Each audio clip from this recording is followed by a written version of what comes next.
Yeah, not the way we drew it up, but the battle in these guys, it's so much fun, and I'm so honored to be a part of this team, and they never quit, and, it's just fun to be a part of.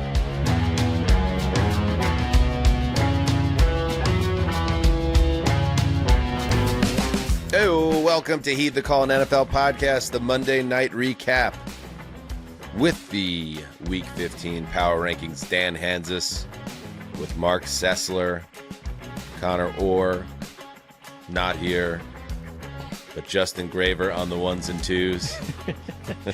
Sorry about that. I just miss him when he's gone is all. Let's list all the people that aren't here. We could spend all day doing that. After this game, this wild, not pretty, but entertaining 22-19 win by the Chargers over the Eagles. Jim Harbaugh, in classic Jim Harbaugh manner, said this of his quarterback. He's a superhero quarterback of his banged-up Warrior QB1, Justin Herbert. According to our old buddy Omar Ruiz, he ranked this victory, this grotesque victory, up there with the birth of his children. Oh, jeez. Okay. Yeah. Justin, maybe we could grab some Harbaugh by the bottom of the hour, because I imagine he's on a heater in this game. After this game, a huge win for the Chargers. The exact type of win, Sessy, that the type of game you don't want to get into with a Jim Harbaugh team, because what's that old saying, Mark? It's like, you never want to get into a fight with a pig in the slop, because the difference between you and the pig is the pig likes it. Right. Yeah, I don't. The Harbaugh Chargers like a nasty game like this, and the Eagles fell right into the trap, and they fly home highly disappointed after a turnover-laden disaster of a Monday night. A real bizarre contest, because I think the thing we've been saying about the Chargers weekly is, can they survive the offensive line losses, their two tackles? And tonight, if they gave up 7 sacks, and your quarterback, I do think he's heroic. I understand where Harbaugh, and he's a little bit hyperbolic, but your quarterback is playing with a battered left hand that just went through surgery days ago. It was a heroic performance from that angle. You're getting crushed back there. The line is not holding up, and yet you come through. And I give Greg Roman, I give Greg Roman a lot of credit, who was a pupil of our friend Vic Fangio, worked under him as an assistant back in the day, and they know each other very well. And he found ways to make this offense work in key moments, but yet nothing really worked for either team. And here's the thing: even though the Chargers won, isn't the story we just can't get off this Eagles thing? Your quarterback melted down tonight. I don't know if I've ever seen a football game where a quarterback threw an interception and also fumbled on the same play. Yeah. He accounted for 5 turnovers, and then you're gone, because the rest of the offense still has the same issues. But it was a peculiar, strange outlier game. We'll get to the Eagles side of it, but with the Chargers, there's so many things missing from this team, and obviously most of the offensive line, including the 2 superstars that they had on the each end, and it is an issue that the Eagles put constant pressure on Herbert. It was outrageous the amount of pressure Herbert faced, playing with a hand that he was on an operating table a week ago. Exactly 1 week ago, he got surgery on his hand, and he's not close to 100%. I have to be honest, even after this game, and we know Trey Lance who's the backup on this team, is not someone you want getting extended play in the NFL. I don't think Justin Herbert should have played this game. I think he was in harm's way the entire time. A lot of the ball security issues he had, you could tell, were directly related to his inability to properly protect the ball, and he had to kind of guard himself. He gets his elbow banged up as well. That's bleeding throughout the game. They changed the bandage over and over. I mean, it really was gutsy. I thought it was a little lucky, too, that Harbaugh gets out of here with his QB still intact. It was a very important win for the Chargers, who are now 9-4 and are in great position. They're probably not going to catch the Broncos. Probably not. They're 2 out with 4 to play in the AFC West, but they are in great position and now 3 full games clear of the Chiefs. So that loss now stings even more. But yeah, you have to give credit to Herbert's guts, but a couple guys that really stand out. Cameron Dicker the kicker. We just saw the clinic that Brandon Aubrey put on in the beginning of the week. UT, shout out Longhorns. Justin points out. It's a Justin podcast. Absolutely nails in this game. Yep. 5 for 5, including the go-ahead 54-yard field goal in overtime. He also kicks the one at the end of regulation that gets this game to overtime. And then the play at the end of the game, and I'm still trying to, every time they played the replay, obviously Jalen Hurts gets tricked on it, right? Because it really looks like his receiver flashes open. Was it Devonta Smith that flashes open there? Peels out right toward the pylon. It looks like a game-winning touchdown. Herbert and Aikman pointed this out throughout the game. The timing is off with this offense, and Hurts is a major reason why that's the case. His receiver flashes open for a moment. Cam Hart makes a beautiful athletic play peeling off his man to deflect the ball, and then Tony Jefferson intercepts the pass at the 1-yard line. The fifth turnover for Hurts, 4 interceptions, lost that fumble too after one of his interceptions. An absolute disaster class for the Eagles quarterback. And Mark, I'll throw it to you on the Eagles with this. They're fine. You look at their upcoming schedule, they're going to make the playoffs and they're going to win the NFC East. So they're going to be hosting a home game in January. They have 3 games against 2 of the worst teams in football right now. They are home against the Raiders next week. They're at Washington the week after that, maybe without Jaden Daniels again. They get the Commanders again at home in week 18, and they're at Buffalo in between that. So 3 games out of their last 4 are against the dregs of the league. They should be fine, but it doesn't tell the whole story. This is an Eagles team that once again showed us in primetime that they have a lot of warts, and it's getting to the point where it might not be curable. I could not agree more, but in the sense that it feels more like the team from 2 years ago. And of course the league thought that Philadelphia versus Washington twice in the final month of the season would have been massive Titanic clashes, but it's not the case. And it's a team that I look at. I'm just like, I don't want, angry youths to be throwing eggs or objects at Kevin Patullo's house. But the bottom line is Kevin Patullo, Nick Sirianni, the whole cast and crew, they have run out of time for us to say, you still can figure it out. I just think this is what they are. And to me, they feel like a team that's going to get picked off in the playoffs. You're right. They're going to win the division. They're going to do all this, but you can't have this game from your quarterback, number one. And this was a bit of an outlier for Jalen Hurts. He's sort of consistent in the sense where I think he had 3 turnovers all season entering this game. 2, I believe it was. Yeah. It was 2 interceptions at least. So it's this is not who he is. So I don't want to over panic about what happened tonight.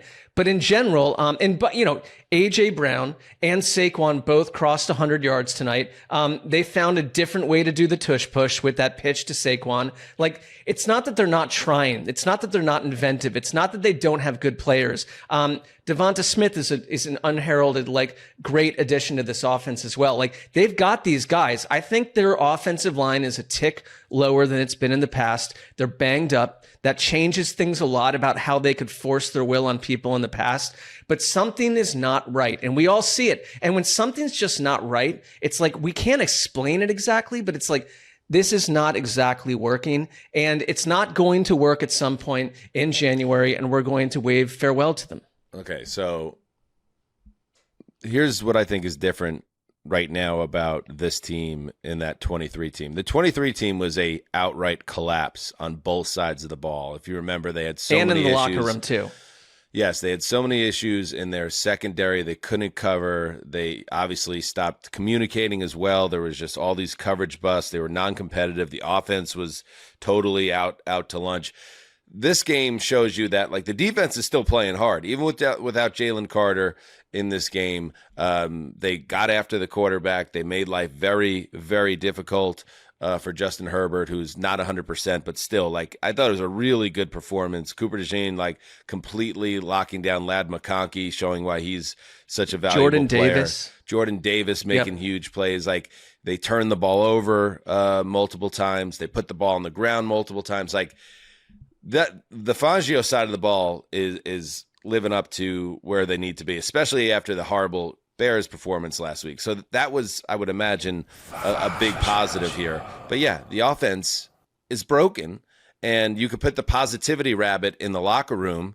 Did you see this? I thought this was not real at first, and it's like, well, nothing is not real at this point. So yeah, especially in this season. Ashlyn Sullivan, the Eagles have installed the, quote, positivity rabbit in the locker room. It showed up today, and the offensive line stressed to me they are not sad. They just wanted the good vibes bunny. It's a happy Easter blow up.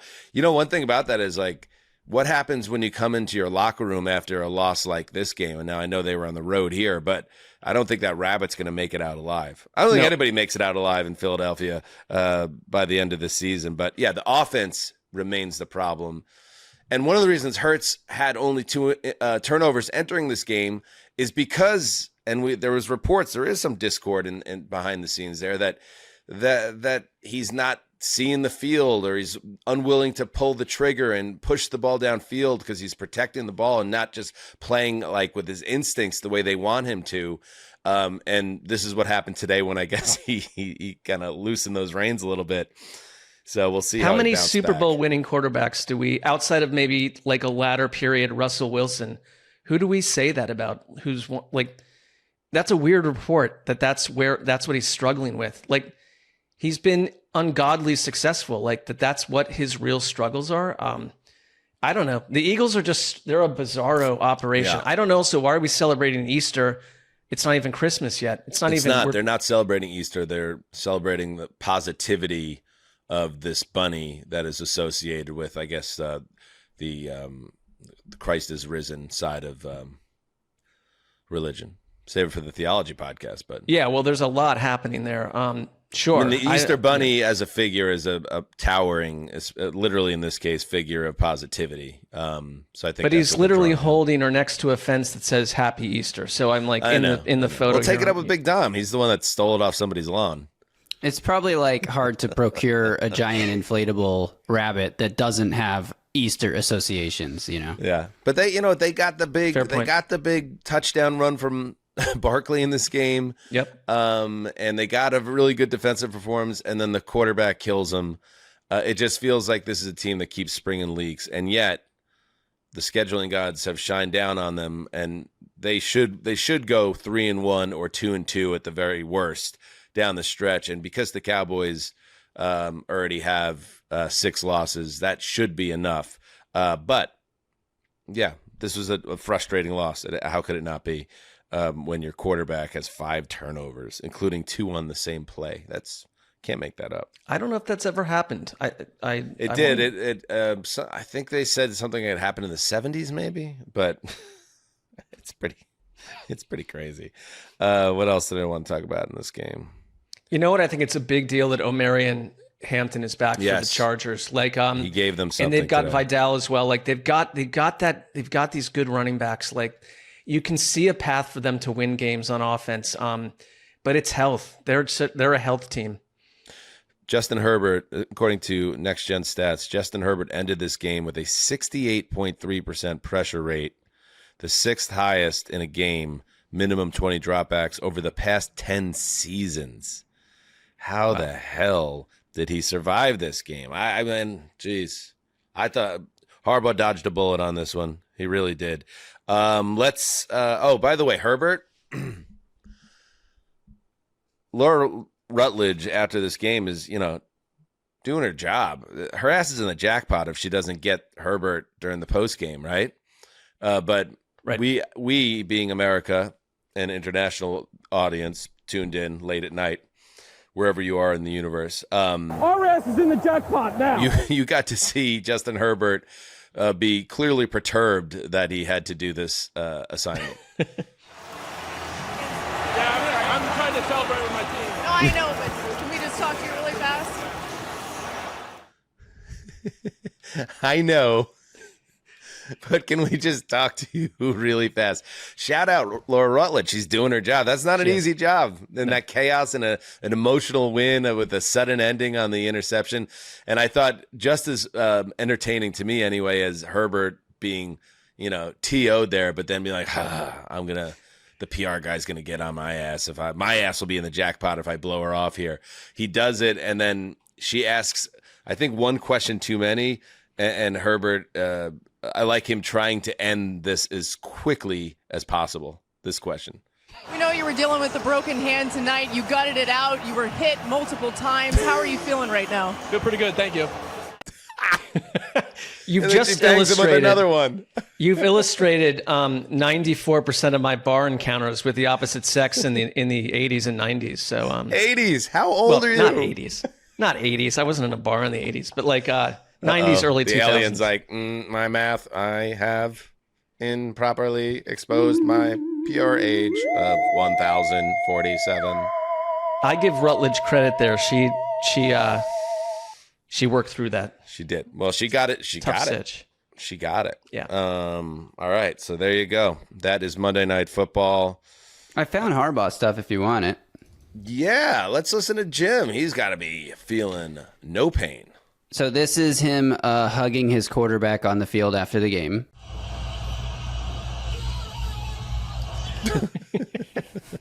Fun. And this is like him. A primal scream. Okay. This guy's a fucking lunatic. I love him. Go ahead. This is his locker room speech to the team after the game. Nice. J-Balls! J-Balls! J-Balls! The entire defense! Very Will Ferrell, we're going streaking energy there. Cameron Kicker! I like a locker room speech that could have been given to 7-year-olds and it would have had the same effect. Like it was for all people that compete. I also do like having formerly worked in that complex, the idea of 51,000 furious Eagles fans trying to get off Prairie Boulevard right now. They're like trapped. Which is Despite probably still all my under rage, construction. I'm still just a rat in a cage. Safe travels, Eagles fans. Go back from whence you came. Then you got to go to LAX. You are in a hellscape. Oh man, there's gonna be some fist fights at the Dunkin' Donuts at LAX. That's my prediction. Let's take a break. And when we get back, we'll do some news and then power rankings. You know, Mark, I was looking at my phone bill the other day, and honestly, it felt like someone stole a little bit of my holiday joy, my soul even. I get it. I'm sorry to hear that. I was in that boat too until I switched to Mint Mobile. And right now, all their unlimited plans are 50% off. 3, 6, or 12-month plans for just $15 a month.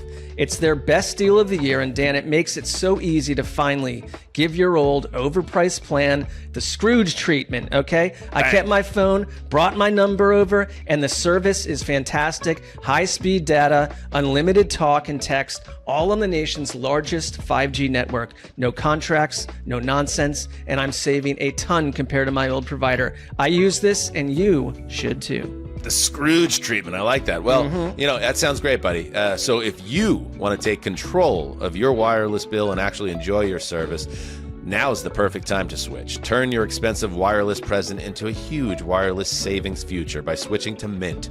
Shop Mint Unlimited plans at mintmobile.com/heed the call. That's mintmobile.com/heed the call. Limited time offer. Upfront payment of $45 for 3 months, $90 for 6 months, or $180 for 12-month plan required. $15 a month equivalent. Taxes and fees extra. Initial plan term only. Greater than 35 gigabytes may slow when network is busy. Capable device required. Availability, speed, and coverage varies. See mintmobile.com. Unspeakable tragedy confirmed to us by ABC News in New York City. John Lennon, outside of his apartment building on the west side of New York City, the most famous perhaps of all of the Beatles, shot twice in the back, rushed to Roosevelt Hospital, dead on arrival. 45 years ago on Monday Night Football, a game between the Dolphins and Patriots, that was Howard Cosell letting the world know that John Lennon had been murdered in New York City. It's crazy to me, Ceci, trying to wrap your head around that happening in the middle of a football game. And I know a lot of our younger listeners and viewers might not be aware, like everybody knows, even young people know that the Beatles were a very popular band, but they were maybe the most important figures, and Lennon, especially him and McCartney, but maybe even Lennon is, I think Cosell says in that wind up, he says, perhaps the most popular of all the Beatles, for him to be murdered and taken away so suddenly, and then all of a sudden that just being dropped on America the way it was, I can't even imagine what it was like, and how do you process that? And then for Cosell, and I think it was Don Meredith in the booth, like how do you call an overtime after that? That's just like a crazy thing. 45 years ago tonight. It's a jarring way to broadcast that, but he was a jarring individual, Cosell. And he handled it well. I mean, that yeah, was... no, I guess like they probably told him to do it. Like he wasn't doing it far afield. But I have a weird memory from that because while I was not in bars in the 80s, I misspoke there. But like I was meant to go to Barnum and Bailey Circus in New York City.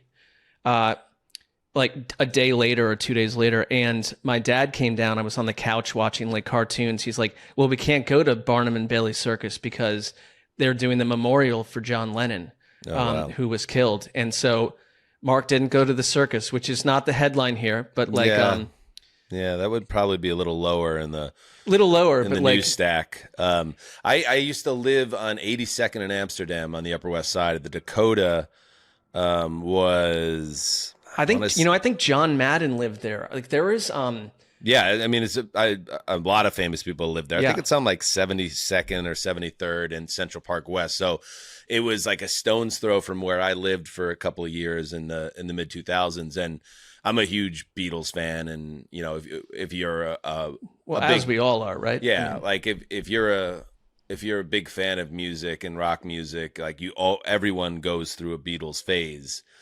And then you go through a John Lennon phase, and some of us go through a Paul McCartney phase or a George Harrison phase. I kind of did that, but I definitely was a Lennon guy. And I remember one night going to my buddy Mark's apartment, and I think we watched like a playoff game or something, and had a few drinks, and I was, had quite a buzz, and I decided to walk home, and I walked to the Dakota, and it was late, and it was just eerily silent and still, and it was that exact spot because the building is exactly the same. New York City, and I just went back to New York a couple of weeks ago, and it reminded me, and this is a warm thing, that New York, obviously there's always new buildings going up and things coming down, but it's not like LA, they tear down everything. And the LA, as beautiful as the city is in many ways, like they're so bad about preserving their history and their buildings. New York, so much of the place is what it looked like 100 years ago. Yeah. And the Dakota looks exactly the same as it did in December of 1980. And just kind of being there, I could still picture that and remember that. And across the street in Central Park is where you'll see the Imagine Strawberry Fields Forever set up. It's just, one of those New York things that you kind of go through that phase. And yeah, 45 years ago, John Lennon left us. Crazy. The absurd Mark David Chapman figure pulled it off. So wait, Lennon was your favorite Beatle. I think mine is McCartney. I don't know why. I have a lot of respect for Paul McCartney, especially after watching that crazy Beatles, like Let It Be documentary, I think it was, from a couple of years ago, and you just saw how he ran that show, and it wasn't always easy. But like, yeah, I don't know. I just thought Lennon had that kind of little bit of like a acid tongue, and that I feel like you would be the Lennon guy. I feel like I would be the McCartney guy, and you would be the Lennon guy. But... Well, Lennon did have his, he broke up with Yoko for like the 1 year and went to LA. And one of our tropes is Mark bringing up John Lennon's Lost Weekend, the Lost Years in LA. Full year, actually. It was a year. Yeah. But I did see a survey that 98% of our listeners overseas are Ringo fans. They're Ringo fans. So it's a bit of a split with our sensibilities. There's a faction of musicians that are like, don't you dare say anything bad about Ringo. He was a brilliant, unique drummer. So I'm not even comfortable with you mocking him the way you just did. No, I'm saying that, like, maybe to the credit of our listeners, that's their guy. Okay, good. According to this poll that I read. I'd like to see the date on that. All right, let's do some news. He's going for 90-yard touchdown! 90-yard touchdown! Hey, 17, you see I ain't talking, right? Stay humble, bro. But you know he's right. Stay humble, cuz. Say 90 yards. I can be excited. Yeah, but don't do that by my ear. Don't do it by my ear. Now. I will do it by my ear. I will do it by my ear. I will do it by my ear. How about this? What a story. With Daniel Jones out for the season, torn right Achilles, Notre Dame alum Riley Leonard, the third stringer, dealing with a knee injury. Anthony Richardson, in parts unknown, dealing with that unfortunate eye injury. The Colts are doing they're still an Irsay running the show thing by turning to retired NFL great Phillip Rivers potentially as an emergency solution. The Colts, this was reported by Schefter amongst others, will bring in Rivers, who last played in the NFL in 2020, for a workout Tuesday. The Colts haven't yet decided to sign Rivers, and Rivers has yet to determine whether he would play, a source said. Rivers, Mark, turned 44 today. Today's his birthday. How about that? I mean, what a weird season. This is a drunken season of professional football, and everything is just so wacky about it, right down to this Phillip Rivers story breaking on his actual birthday, where he turns 44. As a fellow geriatric millennial, Mark, at 45, I'm rooting hard that Phil Rivers gets on the field. But at the same time, it says so much about what the hell has happened to this once like Super Bowl promising level Colts season. It's I don't know. I'm with you. Like this, I feel like this season is kind of like a holiday party where, like, at some point, you realize I shouldn't be here anymore. Like, I'm only going to damage my reputation. But like, this is a team under Chris Ballard that chased a 11th hour Matt Ryan, Joe Flacco. And here they are doing this. I can't but those believe... were active players at least. I'm totally texted Andrew Luck after years he retired, asking if he would come back and play for them again. Right. Like, I'm not justifying it. It's totally wild to me. It's wild to me also because if anything about Phillip Rivers that we know is this is one of like America's intentionally great and productive family men, right? He's got like 1,000 children, or 13 or 14 children to be real.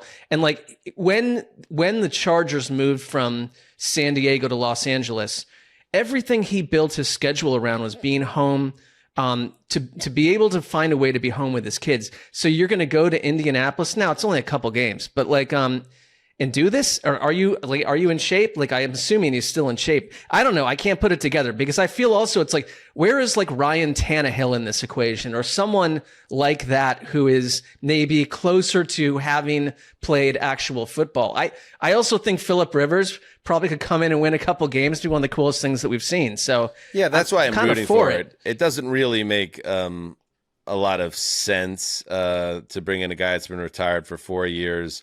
That even, he was productive in his final season, but, clearly physically his arm strength was on the decline. To expect him to be able to sling it would be wild. But you know what? It is in line with and she's kind of gone off the national radar a little bit since the team started struggling. But Carly Ursay Gordon prowling that sideline with the notepad and the headset on, like she is her father's daughter, and this is the same team that plucked Jeff Saturday out of a ESPN studio to be a head coach a couple of years ago. So they're an unconventional team. And even though Jim Irsay is no longer with us, this shows they still have the capability of making unconventional decisions. But do you think it's her idea or a Shane Steichen idea? Like, I mean, because Shane Steichen is a huge part of this. Like, yeah, I guess we'll find out. And maybe this workout goes poorly and it's much ado about nothing. Yeah. Yeah, I would imagine, you mentioned Ryan Tannehill. Tannehill's been out of the league for a couple of years, but also Rivers played with the Colts at the end of his career. So there was even though the offense is, I guess, different, there's a level of, familiar a nature to it. So I don't know. It's a crazy, wild story, a great Monday week 14 heading into week 15 story to drop. And I think we're all kind of rooting to see him get on the field. It would restart. I thought about this. This doesn't really matter to anyone, I would imagine, besides Phillip Rivers. He is a Hall of Fame quarterback. It would restart his Hall of Fame clock. You're right. He'd have to go 5 more years. He'd have to wait 5 more years if he came back. I feel like, I don't know, man. Life is short. You never know what could happen. Like having the gold jacket ceremony, restarting that clock to play with this Colts team, this dead ass Colts team now for 4 weeks is a bit of a risk. But maybe he's got that itch. Maybe he's just got. And he's literally a grandfather. He does. He has. If people aren't aware, I think he has 10 kids. Yeah, he's like Antonio Cromartie, probably from a little bit of a different angle in terms of how you planned that. Yeah, I would say Phil would say I have a very different perspective on fatherhood than Cromartie does. He has 10 children with his wife, Tiffany, 7 daughters and 3 sons. The youngest was born in 2023. This isn't like, oh, my kids are all out of the house now, so No. I figured, no, they're still in it. Their oldest son, Gunnar, has become a prominent high school quarterback. Wait, does Gunnar have a kid? Like how? I do you have that on solid reporting that he's a grandfather? I read that. Hold on. Yes, I believe it's absolutely true. Why does it have to be the oldest child? Yes, he is a grandfather. Yeah, his he's a oldest grandfather. daughter, Haley, had a baby boy. So I nailed it. We need it. Good job, Mark. Sorry to even suggest that I would any be level. incorrect. Exactly. And yes, Tom Brady retired at 45. So even if he comes back, he wouldn't be the oldest quarterback in recent memory, but he's right there, and he's 3 years older, or 2 years older, I should say, than Aaron Rodgers. All right. Let's see. Anything else we want to get in? Speaking of the Daniel Jones situation, the Colts could tag Jones. This is from reporting by Burt Breer. The Colts, here's a quote, the Colts could franchise tag Jones in 2026 to see how the rehab goes, but that won't be cheap. Last year, the quarterback franchise tag number was $40.2 million. Next year, it will be 46 projected. That's not only triple what Jones is making now, it also gives Jones the leverage to land a deal in the range of $50 million per year. Are the Colts prepared to do that sort of deal with a quarterback? I don't think they would. That's just speculation. Well, also or season 1 or off season after Achilles injury for not the youngest kind of player in the league. Yeah, I would. What are we doing here? I would not do that, but right. Okay. All right. A couple quick notes. The Patriots-Ravens Week 16 game has been flexed to Sunday Night Football. Bengals-Dolphins is out, pushed to 1 p.m. That is the butterfly effect of the Bengals once again failing to win a shootout, this time on Sunday against the Bills. Your boy Shadur Sanders will be the QB1 the rest of the season for the Cleveland Browns, coming off that really strong performance against the Titans. And I thought this thing was interesting. You see what happened with the Raiders and Broncos on Sunday? Oh, the Who was way on that this game? like I think the desert was a little upset about this. If that's where you're going. Well, not the desert. The people that do business with the desert. Yeah. I would say that would be the people. Was this a Connor game? This was a Mark game. Okay, Mark, take us through it, because this was a game that the Broncos had in hand. It was 24-7 with about 3 minutes to play. What happened? So the score is 24-7, okay, in the fourth quarter. And then with 2:22 to go, the Raiders pull off a touchdown, making it 24-14 with 2:22 to go. Okay. They get the ball back, and with 5 seconds to go in the game, so time runs out, they decide we're just going to kick a field goal to make it 24-17, which Justin, I believe, rocked the over-under. It covered the spread. It covered the spread. And so, you have people online last night going nuts. And, this is not the Dave Portnoy type guy was going crazy saying that Pete Carroll should be taken out by an assassin's bullet or something like that. And also it is the Las Vegas Raiders operating in Las Vegas. So, and at the end of the game, the clock's running out, the last seconds of the game, because the Raiders get tackled inbounds, and the referees throw a flag because they said the Denver defender didn't get off the ball carrier quick enough, and they called delay of game to stop the clock with under 10 seconds left. And then Carroll, to top it off, sends out the field goal team to kick the field goal to make it 7 points as time expires. It really didn't make any sense. Little fishy. And Carroll was asked about it on Monday. And then when it went down to 5 or went down to 3 or whatever they did, and then they put it back to 5 or whatever, then I knew it was going to look stupid. Like you couldn't figure out why we were doing it. So, but it was 8. And I was trying to get it to 10. I was talking 10, with the guy trying to get it back up. And I thought I'd had a chance to plead it and plead it, and they might give me a shot. And so I was just competing is all it was. But fans couldn't understand. Like you're asking the question, but. There was a real clear thought what we were trying to get done there, just to take it down to the very last click.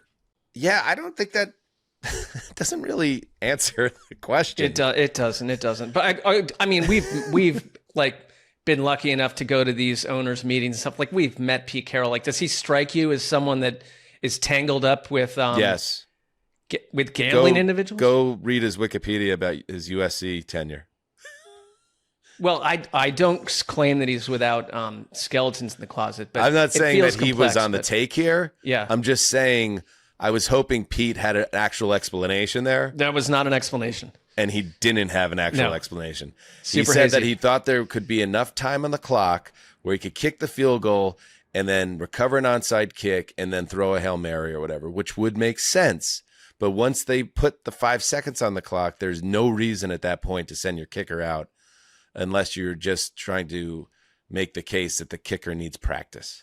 And in one of the worst weekends of officiating that we've seen all season, or in many seasons, they don't look pure in it either. Yeah, you're not going to see me going on Instagram Live to say I stand with Portnoy or whatever. I understand he got himself into some trouble here with some comments he made, but I don't disagree that it's a little fishy. Yeah, it's weird. A little weird. Yeah. And, I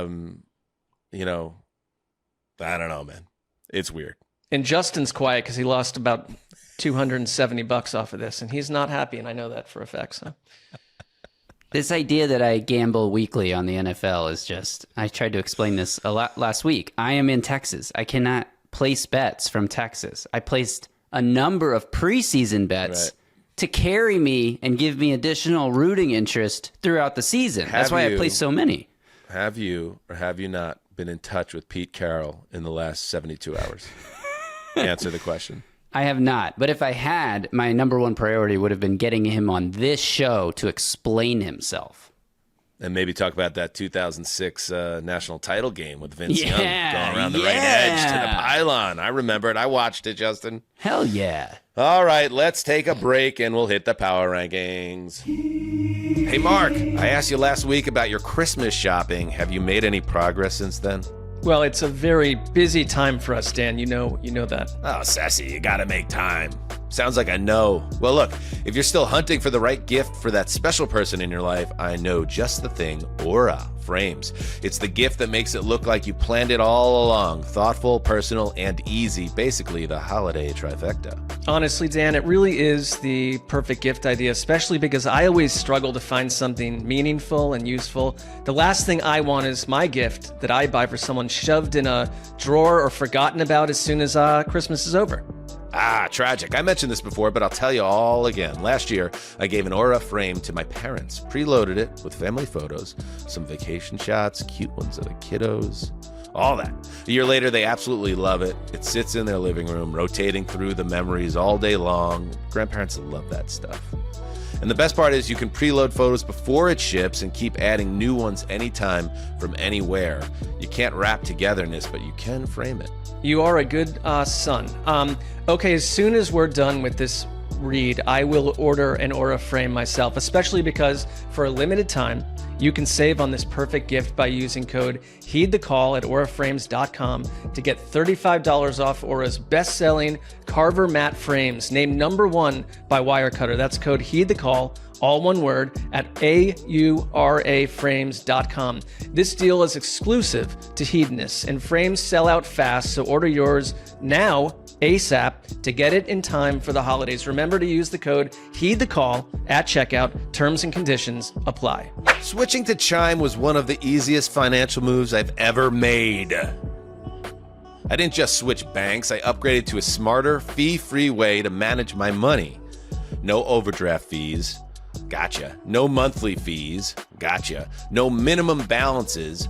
Gotcha. Just banking that feels like it's finally on my side. Yeah, what really surprised me was how useful the MyPay feature is, being able to access up to $500 of your paycheck anytime and get paid up to 2 days early makes such a difference. I've never felt more in control of my paycheck, and honestly, I wish I'd had this years ago. If only there was a time machine, Cessdog. And you know what? Chime doesn't stop there. There's overdraft coverage you can count on. Tools that help build credit history stress-free, and savings that earn up to 3.5 APY, which is way higher than what I used to get. And when I've needed help, the customer service rated 5 stars by USA Today has been all real humans 24/7. The new Chime card has been a standout for me too. It lets me build credit history with my own money while earning cash back on everyday spending. No annual fees, no interest. And once I set up qualifying direct deposits, I started earning 1.5% cash back on eligible purchases, Dan. Chime is not just smarter banking, it's the most rewarding way to bank. Join the millions who are already banking fee-free today. It just takes a few minutes to sign up. Head to chime.com/HTC. That is chime.com/HTC. Chime is a financial technology company, not a bank. Banking services, a secured Chime Visa credit card, and MyPay line of credit provided by the Bancorp Bank N.A. or Stride Bank N.A. MyPay eligibility requirements apply, and credit limit ranges $20 to $500. Optional services and products may have fees or charges. See chime.com/fees info. Advertised annual percentage yield with Chime Plus status only. Otherwise, 1.00% APY applies. No min balance required. Chime card on-time payment history may have a positive impact on your credit score. Results may vary. See chime.com for details and applicable terms. All right, we are back. We got to get to the power rankings, but I made that offhanded comment that Mark I slightly regret now about UT defeating USC at the height of the Pete Carroll era with Vince Young going off and winning the game single-handedly in 2006. And during the commercial break, Justin started telling a story so peculiar and so striking in its oddity that I said, stop right there. Let's talk about it on the show. Go ahead, Justin, take us through the national title game, USC UT 2006. So I was 13 years old. I was already a Texas fan long before I ever applied or went to Texas. And I was supposed to be asleep. I was a young kid. I had like a 10:30 bedtime. It's late in Texas when that game's finishing up. And I'm supposed to be asleep, but I have a TV in my room that I won from my orthodontist in a competition for take the coolest photo brushing your teeth in like the coolest place. What and the I took mine brushing my teeth behind the boat on a pair of water skis. So that won the coolest We're photo at comp. the lake house. Jay, get the jet skis. We must go and win tickets to the big game. So I won the television. So I'm up past my bedtime watching the game, watching Vince Young run that into the corner of the end zone, jumping and screaming in my room. My dad comes upstairs. I thought he was going to be like, "You're supposed to be asleep. What are you doing?" And he's like, "Hey, how about the Longhorns?" He's like excited with me. Anyway, it was as you said during the breakdown, the greatest college game I've ever watched. It was an incredible game, but nothing could be more incredible than if you can get us that photo of you brushing your teeth on jet skis. On water skis, but yes, Water skis. we definitely That have also, it. like Let me having text my water parents. skied, like that means you as a youth were water skiing with one hand on the handle behind the motorboat. That's impressive. That is upper crust leisure activities on the lake, Mark. Like he's been doing that since he's probably been 5 years old. That's easy. Well, yeah, you might be right. I mean, I find it impressive because I was less upper crust than Justin. That's but like getting up and have a cup of tea in the morning for Justin.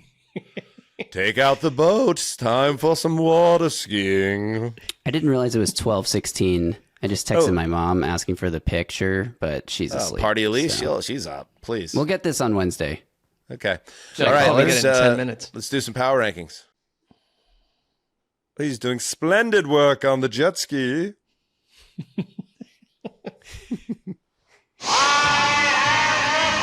Unless you've got power! Farbuck. With great power comes great responsibility. Bigger powers, yeah! Then when you get the money, you get the power. Category orange incident. The power behind the power. Wow, you're playing with power. According to the Dan Hanzus power ranking. Thank you, Paul Rudd. You know, some people were speculating, Mark, that the reason you missed the Thursday preview show is because there was a possibility that Ken Farbuck could be calling in about some of your questionable, we'll put it that way, Week 14 rankings. Anything to that? I don't know who some people are. Some people seem to be questioning all sorts of things, so that's fine. But it was a life scenario. I am not scared of Farbuck at all. I think my demeanor with him in our previous encounter would suggest that I will go as aggressive as needed. And I don't. Why did he not call if I did anything ill? So you're not ducking Farbuck? No. Okay. In fact, Farbuck, I good. am happy. Farbuck. I stand by my power rankings on a weekly basis. Okay, that's good to hear. That's important. All right, let's get to it. Tier 1 of the HTC Power Rankings, the only power rankings that matter. And look at that, right off the bat, a double Connect 4. Look at a little synergy here. The LA Rams, after they get right with a blowout win over the Cardinals, the Seahawks absolutely trashed the Falcons in the second half of their matchup. They hold on to the number 2 spot. The number 3 spot, that goes to the Green Bay Packers, up 1 spot after they have a very strong performance in a victory over who, Mark? Remind me? The Green Bay Packers. But you know what? Like, this is not how these things work. Like, I've suggested. Who are these Packers you speak of? I've suggested in the past, do not throw to me.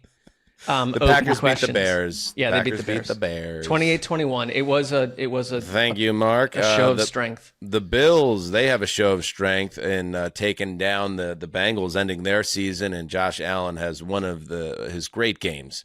They move up 1 spot. Oh, look at that. Oh, baby. The New England Patriots on a bye. They get dinged down 2 spots. Well, you behind. buried them. I have them where they belong, the bottom of tier 1. And let's see what happens this week against the Bills. How about that? Hey, you dropped them 2 spots. You had them at number 1, for Christ's sake, last week. Well, we've got a 3, 5, and 3, and you have them at 8. I think I understand that when you have an outlier, it's courageous and it's daring and it's innovative, but like it's just simply an outlier is what it is. So now you're getting it. Yes. Again, this is the type of thing that a power ranker who's not afraid of bucking conventional wisdom says, let's see what happens when the Bills play the Patriots. And I could have egg on my face, in which case I'm either one of two things. I was wrong about the Patriots, or I'm at Kevin Patullo's house. All right, let's go to the Denver Broncos. They come in at 6, up. They hold at 6. Sessler deigns it worthy to move them out of the number 10 spot. So you're cleaning things up subtly this week. I see what you're doing, Mark. They belong there. I was impressed by their game. I mentioned that during our recap show. Yes. We have the Niners up 1 spot on their bye to number 7. And there are the Lions. There they are, back into Tier 1 after their offense wakes up in a big spot and they put a spanking on the Cowboys on Thursday Night Football. I like this. This is a nice, solid top 8. Let's move to Tier 2. Who just missed the top tier? That would be the Chicago Bears, and that makes sense too. They dropped 2 spots after they can't close out that game against the Packers. And man, and just again, a reminder, Sessy, Caleb Williams just makes a better decision or a better throw. And everything's different. They're in the top 5 of the power rankings. They're in the catbird seat in the NFC North, and instead, here they are. But still a nice place to be in mid-December. The Jaguars finally getting respect from HTC. They move into the top 10 at number 10, and we're all in lockstep on that. And here come the Houston Texans. I disagree with the group here. I'm a little bit on an island here. I think the Texans are one of the very best teams in football right now. I had them at number 7 in my personal rankings in Tier 1. But Sessy has them all the way down at 13, which is crazy to me. Connor and Justin have them at 11. They're up 4 spots to number 11 in the power rankings. 13, huh, Mark? I don't see much difference between 13 and the 11s. It's a team I'm still figuring out and trying to figure out. 7, I think that there's probably a world where they live between 7 and 13. 7 is a little rich. What does that mean? There's a world where they live between 7 and 13. 7 is 7. Like, no one agrees with you on 7. Look at the rest of the group. I'm not looking for anybody to agree with me. I think maybe that's the big difference, Mark. I'm not looking for anybody to agree with me. Yeah, but you're singling us out when it's you who should be singled out for putting them at 7. I'm just watching their games every week and seeing not only are they on a 5-game winning streak, they are absolutely punishing their opponents week after week.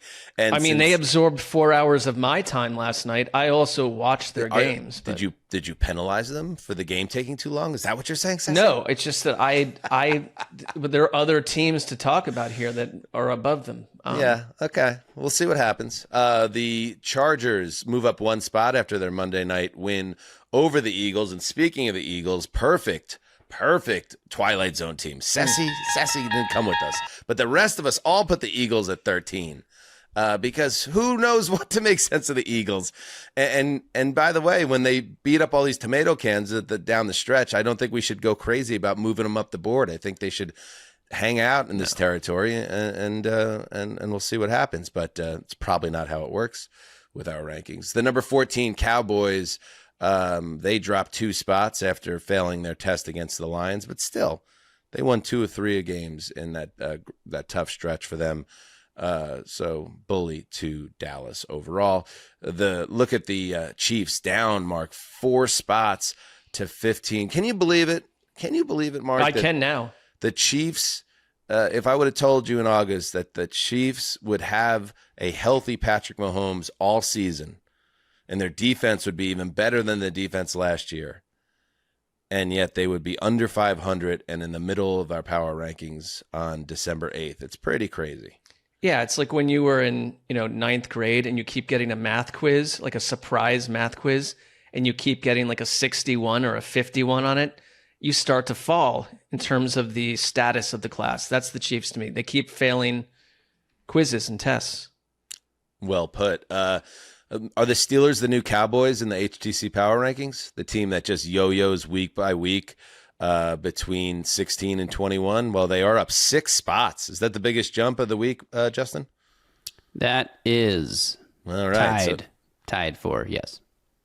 I guess I'm a little surprised that they would jump up that high, because we've all kind of agreed that the Ravens aren't necessarily good. But this also could be a product now of the teams around them in this soft middle section of the NFL. Let's go to tier 3. Let's see who they're ahead of. That will probably explain a lot of this. All right, so the Panthers stay at 17 on bye. The Bucks, how did the Bucks not drop? What am I missing here? The Bucks just got beat by the Saints. You and I dropped them, but not everybody dropped them, so they didn't drop. Wow. They're also, this is important, tied with the Baltimore Ravens in terms of the average ranking, and they were ahead of the Ravens last week. Okay. So they stay ahead. It really is it is the teams below them though too. The Bucks have dropped significantly in the last month. I guess it's not a big difference, Mark, but I'm surprised you would have the Panthers behind the Bucks in your rankings after what we've seen from these two teams in the past 3 weeks. Like, if this is like a snapshot of where we are right now, it feels like to me that the Panthers are clearly a better team than the Bucks in this moment, but you don't have. Well, it's 17 and 18. I can you're right in the sense that some would say that's ridiculous, but I still think the Bucks just aren't winning games, but I think they're the better team of those two. The Panthers aren't lighting me up emotionally. Okay. The Ravens at 19 makes sense. The Dolphins at 20, up one spot. I guess we're kind of still holding on them a little bit. That makes sense. The Bengals down one spot after that loss to the Bills. The Colts down 6 spots after losing another game and their quarterback. That sounds about right. Let's see if Phillip Rivers can get them back in the right direction. I hope that happens. The Vikings up 2 spots. Shout out to, you know what? Like, I meant to hit this a little bit harder on the Sunday show. I was happy for JJ McCarthy, because as much as I was frustrated by the discourse initially around McCarthy, that people were kind of getting too caught up by a couple of quarters that he had played rather than this guy's not really doing it. There was a bit of a piling on of McCarthy in recent weeks in terms of like the memes and some of the criticism of him. Like, I can imagine it would be very hard for a 23-year-old kid who has handle. A 2-month-old child, and he's a father for the first time and trying to figure out how to do his job. Yeah, that's a lot. So while I'm not impressed by McCarthy, the player, I'm sure it's been a very tough ride for him to shut out the noise around him, and that was a nice win. So up 2 spots, McCarthy and the Vikings. The Saints, they make a 6-spot jump with Tyler Shuck balling out and knocking off the Bucks. So they sneak into tier 3. I can guarantee you they have not been, Justin, in tier 3 this season yet. Actually, I had to go... the way I have this all templated out, like I have a bunch of teams, layers I turn on and off. I had never in the history of Heed the Call Power Rankings had the Saints higher than tier 4. I had to copy the logo from my tier 4 board into tier 3. It's been a rough run for the Saints for a few years now. Let's go to tier 4, the tier you don't want to be in. And there's the Falcons. They went up a spot? Okay. I mean, I watched that game. I don't see how a team could move up after giving up like 35 points in the last 2 quarters. Well, you have them ranked the highest. Yeah, I guess this would be one of those situations where behind them must be the dregs of the world, and I guess that's true, because the only team that I saw that was more pathetic than the Falcons on Sunday were the Cardinals and the Jets and the Commanders, and the Giants were on bye.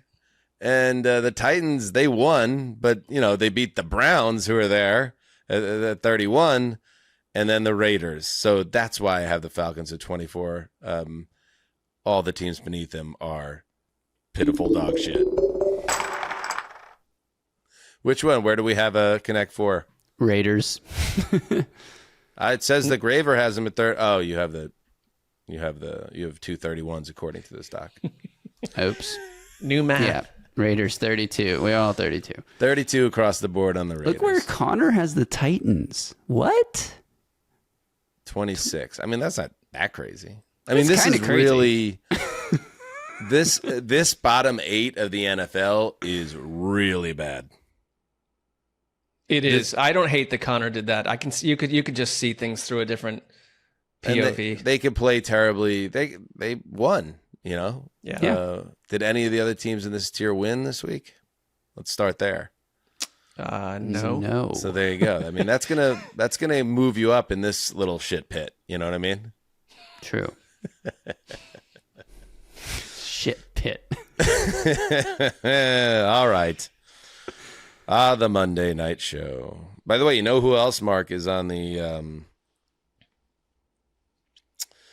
know who else is on the depth chart for the Indianapolis Colts? Your old friend, Colt McCoy. Brett Ripien. Oh, Brett Ripien.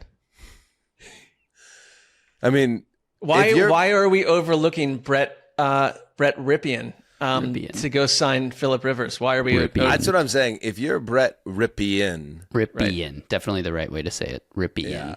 Yeah. No, I prefer the Sessler usage of the name. I know it's Brett Ripien. Brett, if you're Brett Ripien and you're trying to make it in our league, and they're like, we're calling up a grandfather who hasn't played in 4 years and whose arm is a literal noodle at this point. It's a little bit of a wake-up call to Brett Ripien that it might be, and this might be it. Yeah, you could. If you're listening to this, you could also walk around your household and look at every single person in your household, and Brett Ripien is making more than every one of them combined to do nothing. I always look at that. It's just like a little bit like some of these people that were, tears falling down my cheek for Brett Ripien. It's like the guy is like.